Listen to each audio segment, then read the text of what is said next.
welcome to the stage, Mike Zakarian.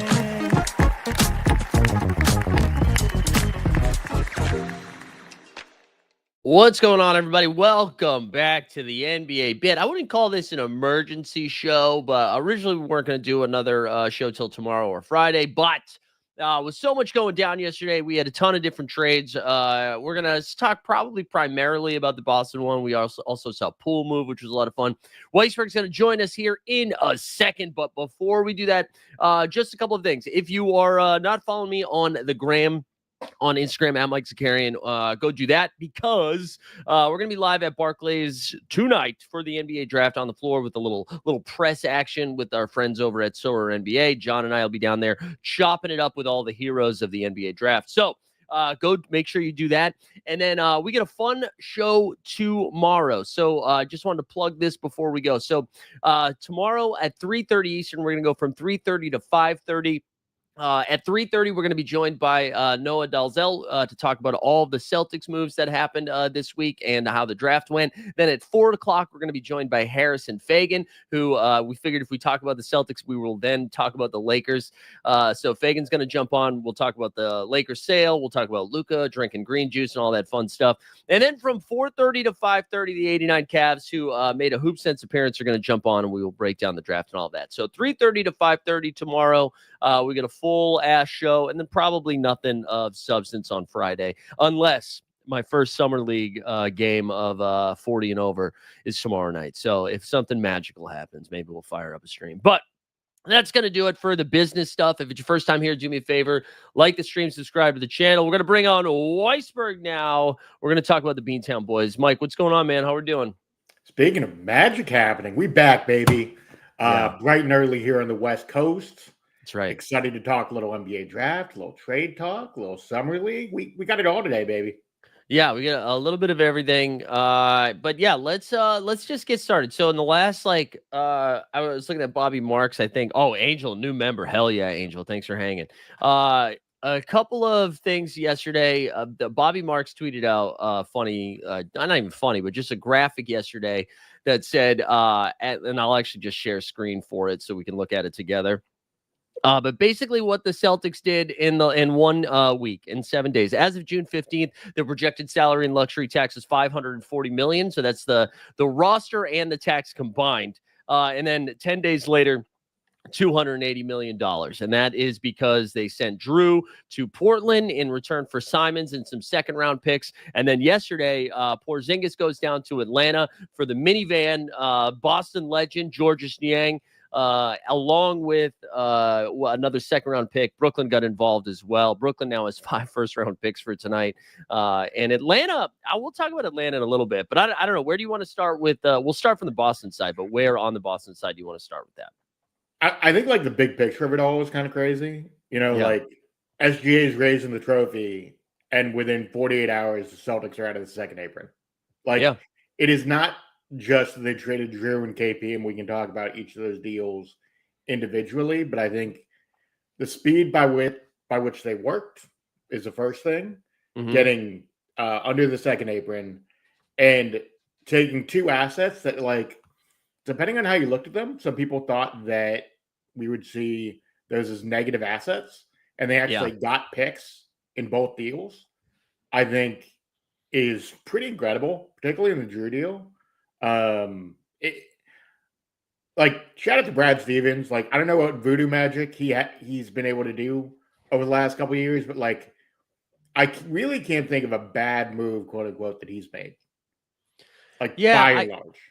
Yeah, I think it's funny. I kind of wish the deals happened in reverse. The Porzingis one happened first, because I think the Holiday trade kind of warped everybody's mind, because they didn't really get too much from Porzingis. Niang, the biggest it was a salary dump, right? Because Niang, I think, only it was basically a vet min, I think, at that point, right? It's $2.5 million or something like that. So they really lopped off a big salary with the Porzingis deal. Niang's a little more than that. Niang's 8.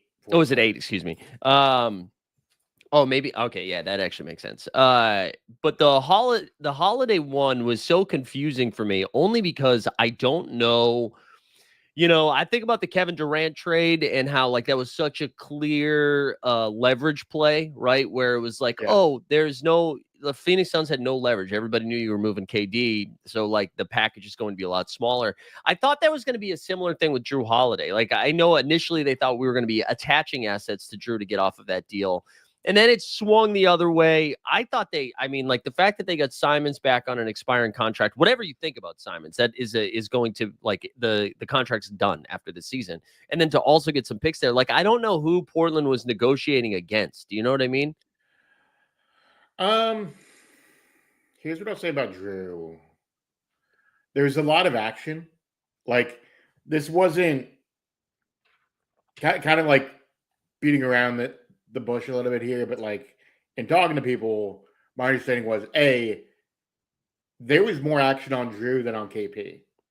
The fact they got 2 seconds in this deal, I think if there was a first, like maybe a lightly protected first could have been out there too. Like I think it really depended on the deal for them. And ultimately they decided on taking a good young prospect in Simons on an expiring and 2 seconds. Because why would Portland give you 2 seconds? Like they could have just done the deal with Simons. Yeah, that's what I'm saying. So I think they were potentially like late first out there. I just think the Celtics. The only reason I push back a little bit on that is after every single trade that happens, everybody reports about like Danny Ainge used to be the main dude doing this, where it's like, well, we were actually pretty close. We were pretty close on getting like. And we didn't see any of that. We didn't see any sort of like, oh, this team missed out on Drew. I know the 2 teams that were sticking out were Dallas, and then they kind of muddied it up a little bit by extending Gafford in the way that they did. And then Sacramento was another team that was floating around a little bit. But we didn't really see a ton of like reporting afterwards. So I was kind of surprised that was the return they got for Drew. Because again, one I quick thought thing on that, Mike. Yeah. Just as a thought, I think the interesting like media piece of that on both deals is the Celtics moved in silence. Yeah. Unlike a lot of other teams in the league, they don't leak. So like, we keep hearing from Shams that, the Celtics are, actively looking to potentially deal Jalen or Derek White. And like, while I'm sure they're happy to take in information, the reality is it would take a Godfather level offer to do it. But the things that we've already known was that they were going to try to deal Drew. They were going to try to deal KP. And they're going to try to deal Sam Hauser probably during the draft. Like, all the things that we knew they were going to do, they did anyway. Right. I think it was how cleanly they did it. I thought it was going to take a few more like maneuvers in order to get under the tax or lower the tax in the way that they did. I'm a little nervous actually about the Jaylen Brown and Derek White stuff. Like I do think there's probably a little bit more action on that. I still would bet that neither of them get moved. Like that would be if I had to place a bet, that's what it would be on. But it does seem like momentum is picking up a little bit more. Here's what I'll say. Look, I think if JB gets dealt anywhere, it would be to the Spurs. They're the team with the most likely package. I just don't know whether San Antonio can reach the number that Boston would want for Jalen. I don't think Derek White's getting traded at all. I just don't see where the packages are. They're going to be good enough because there's 2 parts of this with Derek. One, he's Jason Tatum's best friend on the team. And I think that matters. No, I don't think it does. Oh, I think they want to have like Tatum's also like really good friends with Bradley Beal. You know what I mean? Well, Brad gets cut. Yeah, but Bradley Beal's not going to be on the Celtics. Look, what I'll say on that is if Brad got cut, it wouldn't shock me if he went to the Celtics. Yeah, but okay, all right. Like, so if the Suns buy him out, it would give him an opportunity to play with his childhood best friend. Yeah, I think that we're talking a lot about friendship. I think like the real reason that I think this is an interest, like looking at Jaylen Brown and Derek White, is everything that's happened so far, we knew would happen. And this probably would happen if the Grusbecks were still in ownership. This is like the first move now we're seeing that, or this potentially could be the first move we're seeing now under like new ownership, right? And we don't know financially how feisty Chisholm wants to get, Yep. and they might be looking at Jalen Scott. And I agree. I think if one, my money would be on JB moving over Derek White, only because if you're going to make a move like that, I think JB's the bigger like pocketbook one, right? Just financially, it's a ton. And you can also get a bigger return likely. Yeah, exactly. And I think one of the things that started to get talked about a little bit yesterday was the 2026 27 this upcoming off season, a year from now. There are way more players hit the market. We've already talked about how like free agency sucks right now. Way more players hit the market next season, and they would just have the most amount of flexibility to make a move, and not to just say Giannis to put him into the algorithm, but I mean, like, it seems like they're just keeping their options open. Not to mention a draft this year or next year that's going to be very, very good, including what happens to be a local kid, AJ Ibanza. Yeah. So, if they did want to tank and fully go like we want to get a top 4 pick in next year's draft, they could definitely do that. Yeah. Let's go. And we can like circle back to some Celtics stuff in a little bit, but let's go to Atlanta doing the Porzingis deal. This feels like awesome. I feel like this is the best trade. There's just no risk in this. They gave up Niang, Terrence Mann, like a late first and a second, right? And now, again, this is if everybody's healthy. All of a sudden, this team's pretty fun. Like that is, you've got Trey and Dyson Daniels, you have Reese Shea, you have Jalen Johnson, who's a fringe all-star, KP, and you still have Okongwu there when KP ultimately misses 30 to 45 games next season.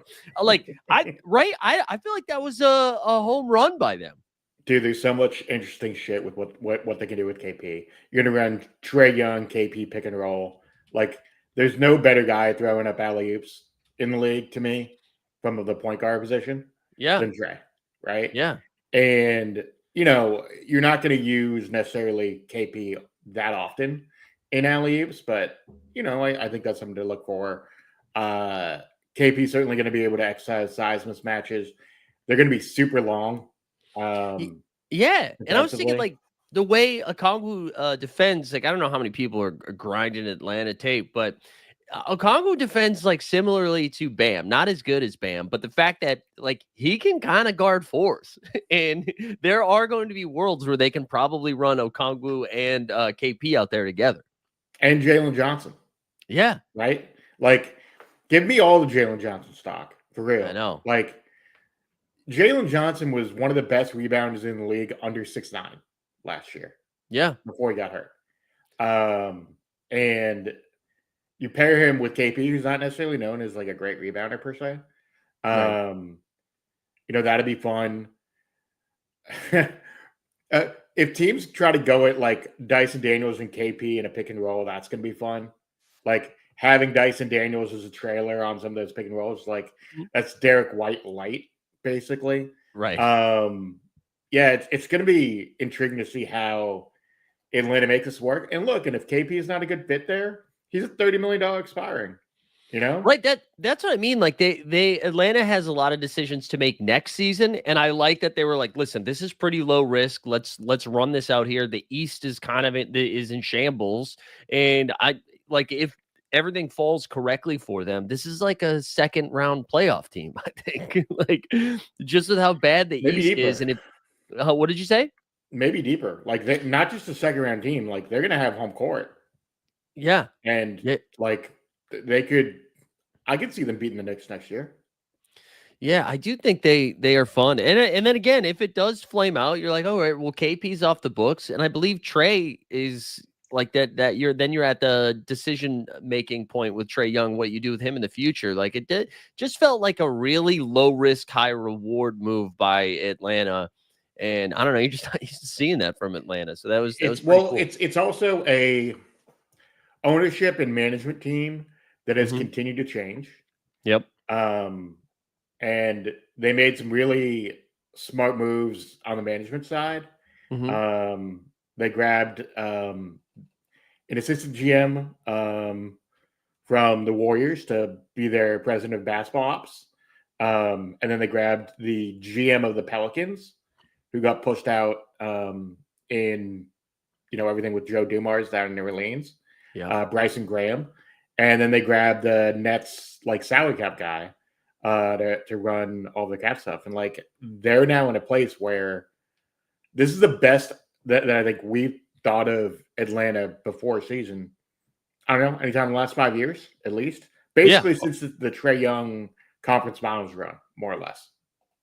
Yeah, for sure. I think it was great. Quickly, Boston Bay said thoughts on Miami trade rumors trading up for the draft. I haven't seen a ton of Miami stuff. The one report I saw was there's some Bam Jaylen Brown thing that I don't think is has too many legs to it. Miami, I have no idea what Miami's doing. I don't. I mean, they let one of my favorite report was that Jaime Jaquez was untouchable in the KD trade, and I was like, he was untouchable for the Miami Heat too. He wasn't playing for large stretches of the season last year. Who had more DMPs, him or Jonathan Kuminga last year? Yeah, seriously. I know it was which ironically, apparently Miami's looking at pivoting off the KD deal. They're looking at signing JK to a signing trade. That actually makes sense to me. That to me is a move that I would make in Miami. I think they need to just shift their expectations and be we're just a middle of the road team. That's who we are right now. Because that your ceiling is only so high. Let's get a feel for what your young guy. Let's see Jovic get a full season. Let's see Ware with a full season. Jaquez. Let's see the young guys cook. So I haven't seen any do they have trade rumors for moving up in the draft? I haven't seen too much of that. I haven't seen any specific trade rumors on Miami. I'll tell you the latest stuff that I've heard. According to Mark Stein and the Stein line and Jake Fisher, apparently the Kings, shout out the Beam team, have been telling teams that they have a draft pick, even though they haven't made a trade yet. Somewhere late in the first round. Other teams think, this is according to Sideline, that it's the OKC pick at 24. Which just I hope to God they're not trading Keon Ellis for a first. Don't give OKC more shit that they can play around with. Yeah, I could see OKC moving that pick, but that to me feels like a 3-team deal only because it seemed like OKC, much like Boston, was eyeing the opportunity to move up tonight and draft a little bit higher. So I could see that, but yeah, Sacramento did come out and say Keon and Keegan were untouchable as well, but I don't even know what to believe with Sacramento. Right. I mean, and by the way, it's funny to contrast places like Boston and Sacramento. Boston moves in silence. Sacramento's openly telling agents hey man, we're actually going to get a pick, but we haven't even done it yet. So, and hopefully this doesn't leak. Come on. What a fucking incompetent organization. I know, it really is. It really is. Let's go to so we talked about Atlanta. I was going back and forth with the Portland move to get Drew, and I was very confused at first, and then I was like, all right, let me think about this a little bit more, and reading some other stuff people said. It sounds like Portland was we want to be a little bit better. We want to be a little bit more of a serious team. We want some sort of vet in there that also makes sense with the identity of who they were, because for those not paying attention to Portland last year, they were a very solid second half of the season team that played insane defense, and you now add Drew Holiday, which kind of makes sense. And I guess you have to pay somebody. Is that their thought? We have to spend some money, so we're fine with this Drew Holiday deal for the next couple of years. I think it's twofold. I think one, they didn't want to pay Simons the extension. Yeah, and they wanted to free up a little bit of space for finally giving Scoot the wings to fly. If you've been on Scoot Island, now is your time to put out your rentals at a bare minimum. Between Scoot and Shaden, I think they really want to let those two kids have their time here. As far as the Drew part of it, they're going to put out some nasty defensive lineups. They were a top 10 defense second half of the year, basically. Depending on what advanced stats you want to use, they were a top 6-ish defense. Yeah. And you got Drew. Let's say they do a lineup of Scoot, Drew. It's a little undersized for what it's worth. Both guys are 6'4" and below. but Shaden Sharp, Denny Avdia, Donovan Clingan. You got bench units with Kamara you can throw out there. Yeah, like, they're going to have some. Matisse Thybulle opted into his $11 million option this week. Like, they're going to have real defensive lineups that are going to be fun. Now, will those lineups score pretty well? Like, are they basically Pistons West without Cade Cunningham? More or less, yeah.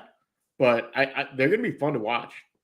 Yeah, I honestly think Kamara is going to be starting. I don't even think you can get him off the bench. I think you'll have like one of like Sharp or even Drew like coming off the bench at times, or maybe they make Scoot the sixth man. Just because Kamara is just too good defensively. Like, I think they're going to need him out there as much as possible. And yeah, Common Man said, is a Denny All-Star season coming? Maybe. I mean, if he's still able to do it. I mean, he was almost the entirety of their offense for large stretches down there. And yeah, I forget Clingan too. You mentioned him, and it does make me wonder if they're going to actively shop Time Lord if he's healthy, if they're going to try to get out of Ayton. Yeah, like if those guys get moved. Yeah, Grant's probably the most likely to find a new home, I would think. So I do think Portland will be pretty fun. Actually, I don't think they'll be fun to see what they do in the rest of this offseason. I don't know how fun they will be to watch as a League Pass team. I think we're going to see a lot of slow-moving offenses when Portland's playing those late games on League Pass. Yeah, I mean, it's a weird thing with them. Chauncey re-signed over the summer. Mm-hmm. There were rumors he was going to get fired. Ownership. Remember, Paul Allen's sister owns a team. Rumor has been for a while that she's looking to sell, but hasn't for tax purposes. Like, Joe Cronin also re-upped as well. You know, it's an interesting org. I wonder where they're going to be in 2 years. Like, is this a team that we can see as like a top 6 team sooner than later? Maybe. But the West is so tough that, like, this is really dependent to me on Scoot's development. You don't spend a top 3 pick on someone like Scoot unless you truly believe that's going to be your superstar. Yeah. And if he doesn't develop, you're fucked. Bottom line. Yeah. And I mean, that's not even to dunk on Portland. I think almost everybody in that situation, if they had that pick, was taking Scoot there. Like, I think it was a clear pick for the most part. You would have preferred Scoot over Brandon Miller at the time? Yeah. Okay. Yeah, I think so. I mean, I definitely said that for sure. So I don't want to do like revisionist history and then pretend that I would have had Brandon Miller. I thought, no, I would have taken Scoot over Brandon. So the other thing I was going to say about I think was I going to pivot back to Jaylen Brown? I forget. But the other thing about Jaylen Brown, I was going to say, you were mentioning right here. We can talk that if you want. Yeah, in a second. I don't really give a shit about that one. I don't. I was like waiting. Yeah, so I host trivia on Tuesday nights, and but in the afternoon I was getting some work done, and I was like, I had Canva open, and I was like, if a move is made here, I'll just fire up an emergency live stream. And I saw the Jordan Poole deal happen, and I was like, nope, nope, I'm not doing it.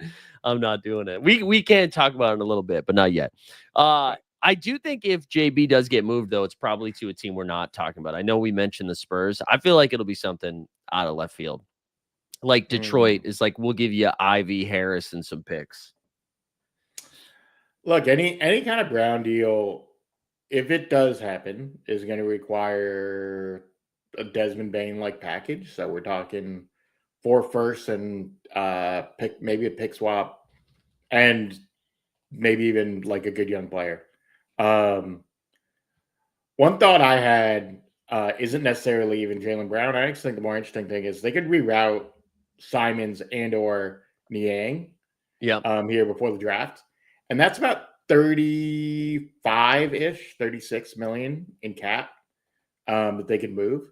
And I could see some moves here, maybe with New Orleans. Herb Jones. And I'm trying to figure out what New Orleans is doing. I guess we can talk about that because I know their pick is technically up for grabs. They're open to moving that. Herb Jones. I think people are trying to talk themselves into Trey Murphy getting moved. If they move Trey Murphy, I don't know what they're doing. Like, brother, you look at his last 30 games. Yeah, he's awesome. He was awesome. And like I don't really know why the Jordan Poole move. I don't know why Jordan Poole makes sense there. I think Washington getting off of Jordan Poole, like I know people were dunking on that for a little bit, being like CJ isn't as good as Poole, whatever. Washington so clearly was like, we are just clearing the deck. We'll have some old guys that will either have there for veteran leadership or just move as we get closer to a trade deadline. And like, let Bub go. Whoever they draft this season, let them go. Like, let Sarr go. I think to me, that's clearly what they're doing. I thought that was fine. New Orleans, I'm like, what's your plan?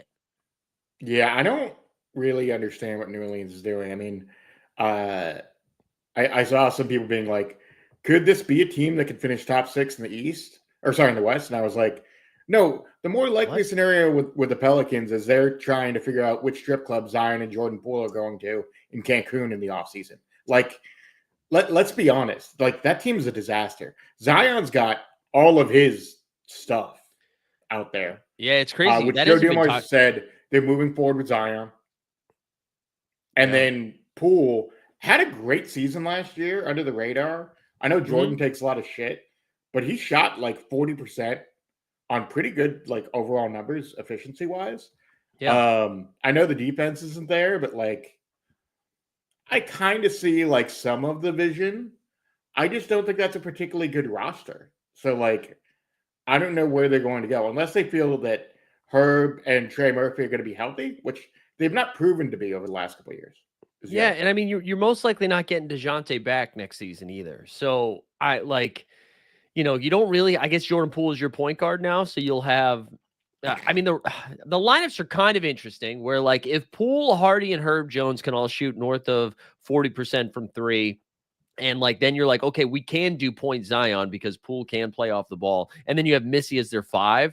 Like, I mean, I guess it's interesting. If they were in the East, you could talk me into top 6 in the East. Top 6 in the West, I'm not seeing that. But yeah, I don't really know. And maybe they do move Herb Jones. Again, I know they were talked about potentially like Herb Jones and their pick to move up maybe into like that 3 hole with Philly. But I don't think that's actually going to happen. So I really don't know. Washington, I thought it made sense. I thought the Washington move was fine. Look, Washington now has 110 million in expirings. Yeah. And if you take a look at like all of the vets they have Chris Middleton, Marcus Smart, CJ McCollum. They have a lot of like 2017 All-Stars. Yeah, right. Right. Like a really fun roster 7 years ago.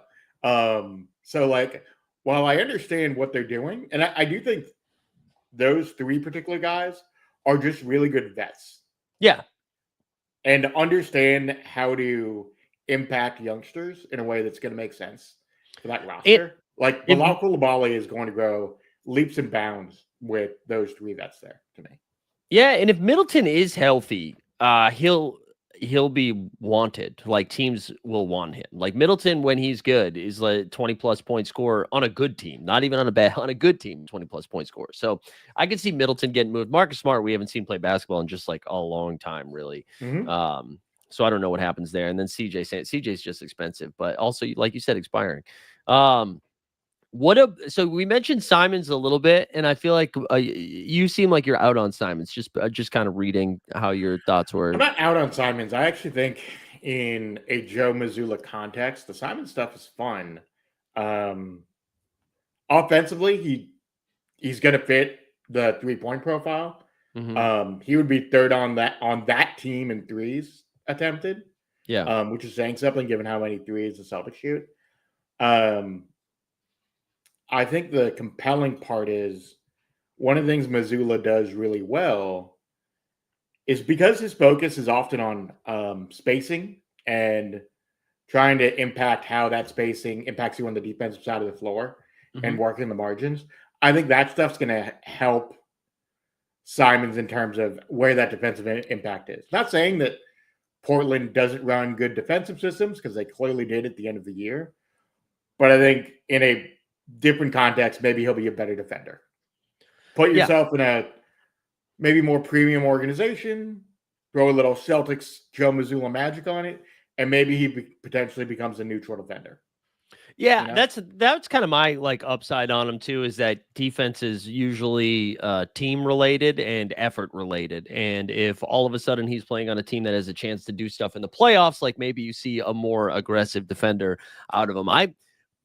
Yeah, and I'm with you. I think he has to be a neutral defender. Like he's not going to be a good defender, but if he's somehow neutral, I do think that's pretty useful. I was pretty like I've always been a Simons guy. I was really rooting for Orlando to go grab him. I thought he would have made a ton of sense there because again, you put him at a team that already plays good defense, you're not getting smoked by it.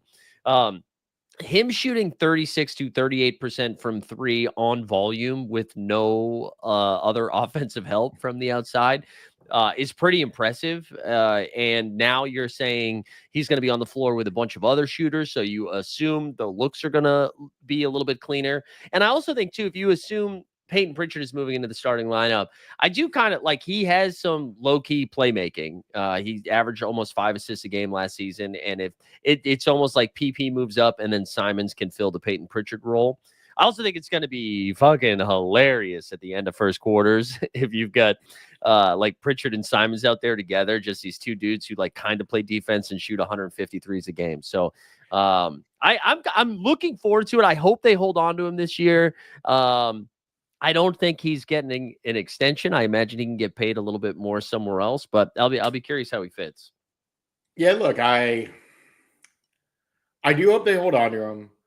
I could see why they may trade him though. Mm-hmm. And the thought process is right now there's 17 million from getting out of the tax entirely. Right. And if you can cut the 27 million or whatever he's owed, and you get down to like a $12 million number, 12 to 13, all of a sudden you're, a couple million away from getting out of the tax entirely. And that's important in terms of the way the tax works is if you're in the tax 3 out of the 5 years, regardless of whether you're in the second apron, but if you're in the tax 3 out of the 5 years, you're going to be hammered. So you just want to reset the overall tax as it is. Yeah. So they may look to trade him or Niang and then make some other moves, but I'm seeing David does note the housing part of this. Hauser's, I think, almost certainly getting dealt the next day or so. Yeah, I think that was happening regardless. I would not say, though, because we got Niang, Hauser is expendable. I don't think those two things are the same.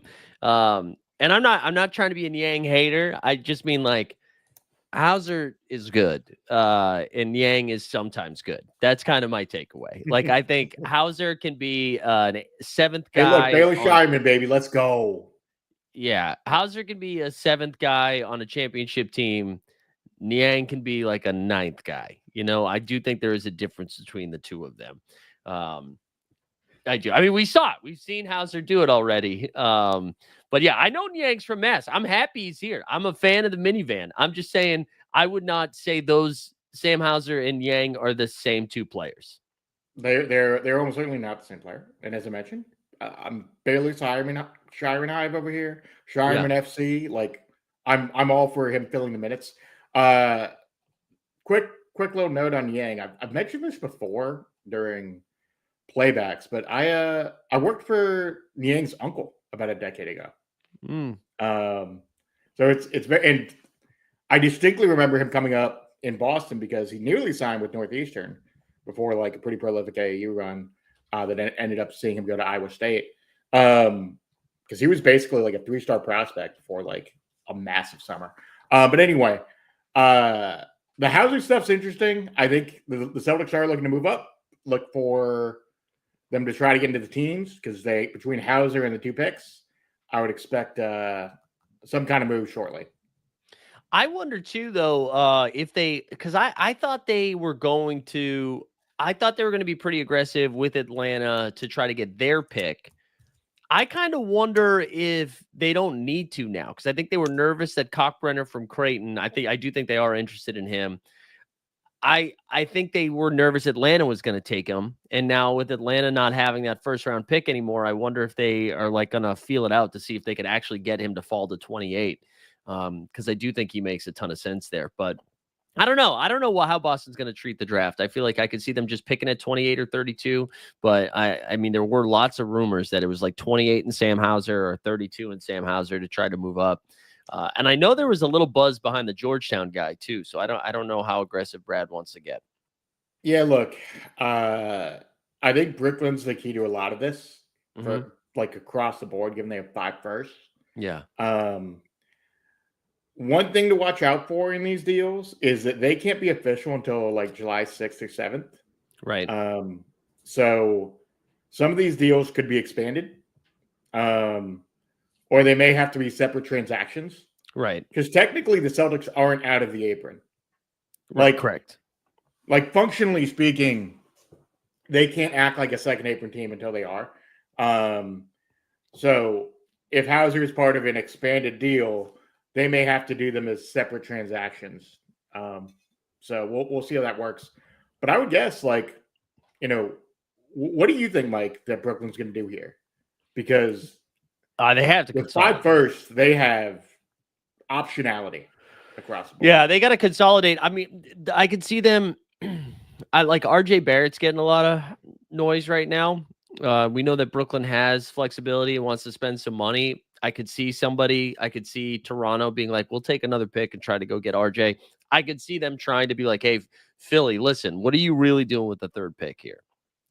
Like, are you really drafting somebody that's going to help you right now? Why don't we just give you 2 of these picks and you give us the 3rd pick? We'll give you 3 of these picks. You take 3, and then Philly could take those 3 picks and move stuff around to try to get something that makes sense for them right now.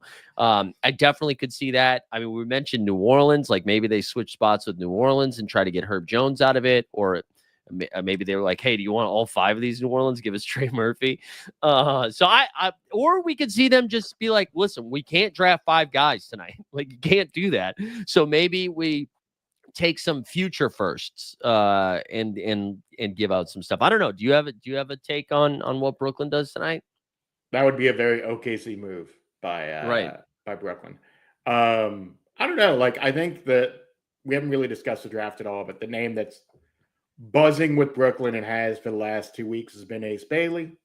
Yeah. Ace's pre-draft process. Concerning, I think would be the best way to describe it. Disturbing, depending on NBA people you talk to. Yeah. I think that's kind of been the range. For those that don't know, like, Ace basically, like, really bouncy athletic kid, was the number 1 prospect in high school. He was actually, depending on which ranking you were looking at, he was ahead of Cooper at times. Right. And had a so-so season at Rutgers with Dylan Harper, and he signed with Sharif Cooper's father, Omar Cooper, who allegedly is asking media people to pay for interviews. Which is crazy. Like $15,000, and as the agent, I'm taking the cut. Crazy. Incredible. And he hasn't done any pre-draft workouts at all. Yeah. But the name that's been the team that's been most closely attached to him has been Brooklyn. So if Brooklyn's looking to move up, and maybe they move up to 3 with Philly, look, Ace makes the $50 million that he gets for being a 3, and he plays it perfectly, and he's a number 3 pick. Yeah. That would make sense. And it does make more sense for Brooklyn to do that than like a Philly. I feel Philly's in such a weird spot. And it's been kind of like how quiet it's been for Philly has been interesting. Like, I thought they were going to be splashing around a little bit more. Daryl Morey has that main character syndrome. I thought we were going to be hearing a little bit more from them. And it's actually been relatively quiet. Yeah. I think what's going to be fun is you're going to be at the draft today. Yep. For those that don't know, Mike got credentials. We're real journalists around here, guys. Yeah, real journalists. Yeah, I still don't really know. Well, we have a game plan for what we're doing tonight, but it's one of these things where you don't really know what kind of access you have till you get there. So I'm fascinated to see what this is actually going to look like. We know we're down on the floor, but we don't really know. Yeah, we don't know what it's going to entail. So maybe we can get some boots on the ground intel while you're there to figure out exactly what's happening, Absolutely. Because I think the Ace Bailey of it all is going to be the real intrigue, because this draft starts at 3, right? Yeah, that's what's kind of fun about it. I feel like the last couple of drafts, it's been pretty clear the direction things were going early. There wasn't a ton of movement, where this year it does feel wide open after Cooper Flagg and Harper. Yeah, look, Ace, Trey Johnson, VJ Edgecombe, all are certainly in contention at 3. Con Knipple, the kid from Duke, is certainly going to be in the mix for a top 5 pick. People have really conflicting opinions on Jeremiah Fears. And then, Kevin Maluk, I think is going to be fun. Is like one of the first centers to go off the board. Does Maluk be the first? Is Maluk the first center off the board? That'll be something to watch. And then as you move from that 10 to 20 range, there's a lot of really fun names that have been moving up the draft board. Cedric Howard. Yep. He's made a real late lottery push. I've seen him mocked anywhere from 10 to 15. Does he move actually into the top 10? I've seen Danny Wolf go from mid-second round and now being mocked at 15, the kid from Michigan. Yeah. There's all sorts of fun, intriguing where guys end up. But I'm psyched for this draft. We're gonna be covering it over on Playback. It's gonna be a good time. Nice. I didn't know you were going on Playback. That's great. I like it too because it just the parity in the league right now is just kind of all over the place, and it feels like there are so many more teams who might be taking shots. Like the West, I feel like there's a clear 1-2 in OKC and Houston, and in the East, it's like, man, I don't know, Cleveland, yes, of course. I think Cleveland will be the odds-on favorites to come out of the East, but then the Knicks still don't have a coach. You've got Atlanta makes a move like this, all of a sudden they're an interesting team. What's Detroit going to do? It just feels like there are a lot of movement could happen tonight, and I normally don't go into the draft thinking that. Normally, it's okay, what's OKC going to do with their 4 picks? That's usually the intriguing thing of the draft, and I feel like more is on the table today. Yeah, the decision points are going to be to me, the decision points early on to watch. We'll be watching these on Playback Day, playback.tv/NBA bit. Decision point at 3 with the Sixers. I think 6 and 7 are going to be interesting to see if that's where the Ace Bailey floor is. Yeah. And I mean, and those are right around there is the range of teams that could be trading, whether it's Toronto, Brooklyn, New Orleans. I think that trio, you could tell me they just pick, you could tell me they move. Toronto's Toronto loves to be in the news without actually doing anything. So I am curious to see if they actually make a move. Do you make anything of the RJ Barrett buzz? That's so weird. I don't Toronto's such a. And I see Tesla in chat. Just give me shit. It's fine, Tesla. Love you, buddy. Well, we'll see you in 2 weeks in Summer League. I don't know what the fuck Masai's doing, man. I don't understand that team. I don't understand the roster. What are they trying to build? Are they trying to build the best team that can finish 6th in the East? Yeah. What is that roster? So if they're looking to make a move and do an RJ Barrett for Cam Johnson with a pick swap in there, at least that gives you a direction, I think. Obviously, Cam's better than RJ. Yeah. I don't know why Brooklyn would do that. Yeah, I don't either. That's what I mean. I like RJ. I'm an RJ fan. I just don't know. I don't really understand a lot of it. Speaking of Toronto, by the way, I was trying to make it happen for tomorrow, but I think it's going to happen in the next couple. Hopefully before Summer League, might be after Summer League. But S. Barrieni is going to join the show. Baby. Yeah, so he's going to come hang out and talk some Toronto stuff. So we'll get. I might do a full Toronto 2 hours. Have S and then Catherine Naker come on. So. We are doing some Raptor stuff. I tried to make it happen for this week, but it's going to happen in the next couple of weeks. And Tesla 2 saying in the East will be a top 4 competitor. I don't think so, but probably. That's just how it's right. It's just so clearly Cleveland, it was Cleveland, New York, Indiana, and now with Indiana being in the same spot, who knows, man? Who knows? By the way, as an aside, we haven't really done an Indiana post-mortem at all. I know everyone's been really focused on OKC and are they going to be a dynasty and blah, blah, blah. Whatever bullshit stuff you want to throw on OKC. By the way, congrats to the Thunder. You won the title. You did the thing. Shout out to Sam Presti. But I think the Pacers part of it is pretty compelling too. Because where do they go? like you have the Miles Turner thing. You have do you actually decide to re-sign Turner? Because he looked like dog shit for most of the finals. Yeah, I think the finals matchups weren't great for him, but I would say pre that he was incredible in the playoff run. Yeah. Like through the Eastern Conference, I thought he was really, really good. And I'm not a Miles Turner guy, and I was like, okay, Miles is bringing it. But yeah, the finals were rough for him. Yeah, I think that'd be interesting. And then, they're gonna have decision points sooner than later with Nemhard.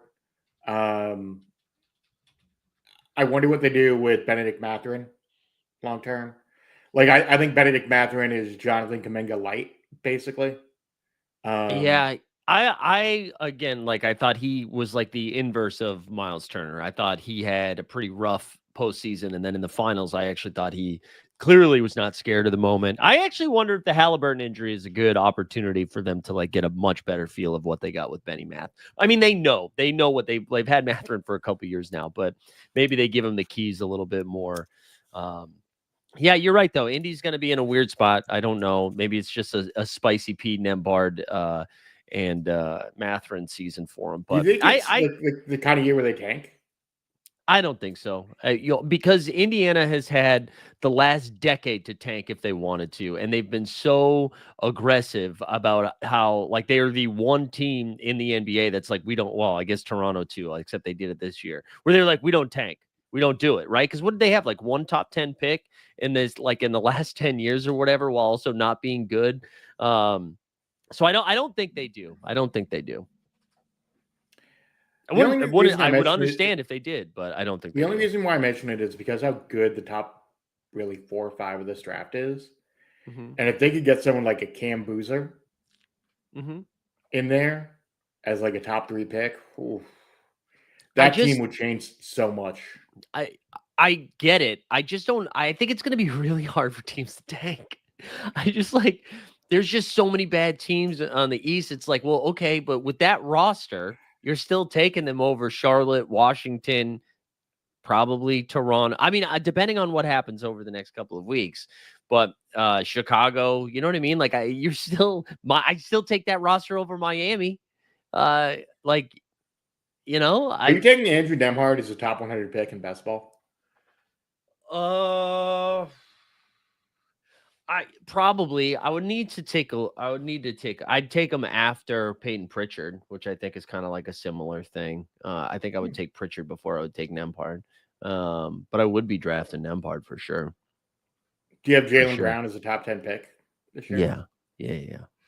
Okay. Yeah. Jokic, Wemby, Luka, Giannis are the clear like first in SGA, probably the clear first 5. You can make a case for him probably after that.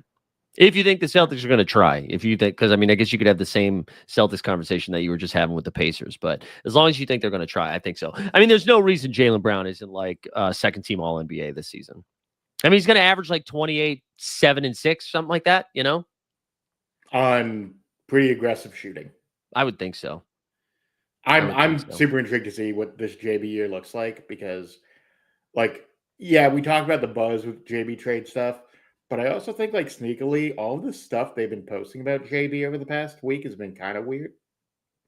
Like, all of the social media stuff has been interesting with the team posting, like, a lot of JB shit. Yeah, I mean, JB's been very active in the community. I mean, he always has been, but like way more this season, or it seems like way more. Or maybe we're just getting him earlier in the offseason than we typically do because they were out in the second round. But yeah, I don't know. David too is saying is D White an all-star this year potentially. I mean, I think it all depends, right? If Boston is still somehow at the all-star break, like a 3 or a 4 seed, you are going to see Derek White as an all-star or Peyton Pritchard as an all-star. I do think you will see Peyton Pritchard all-star campaign would be a very, very funny thing. Yeah, we would need it. Fans would lose their fucking minds. They would be like, know. Boston media bias. Yeah, it Peyton would happen. Pritchard.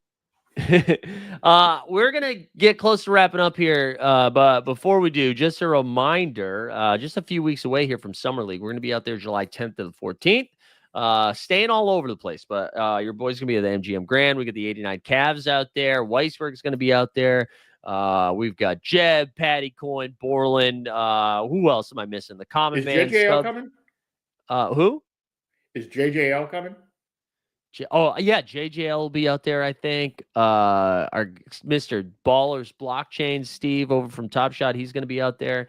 So I don't know. I'm pretty excited. We're getting close. I know that I saw No Dunks just announced they're having a live show that I think is at Mandalay Bay, which will be the first time I've No, been it's to at Mandalay MGM. Bay. No, they just announced their live show. It's at I'm pretty sure they just said it was at Mandalay Bay. I was watching it yesterday.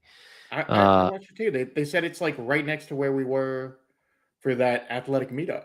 Oh, now I'm nervous. I gave the wrong info. Let's see if they tweeted about it. I remember hearing it and being like, "Oh wow, they're doing something a little They're bit doing different." it in the sports book of MGM, which I think is interesting.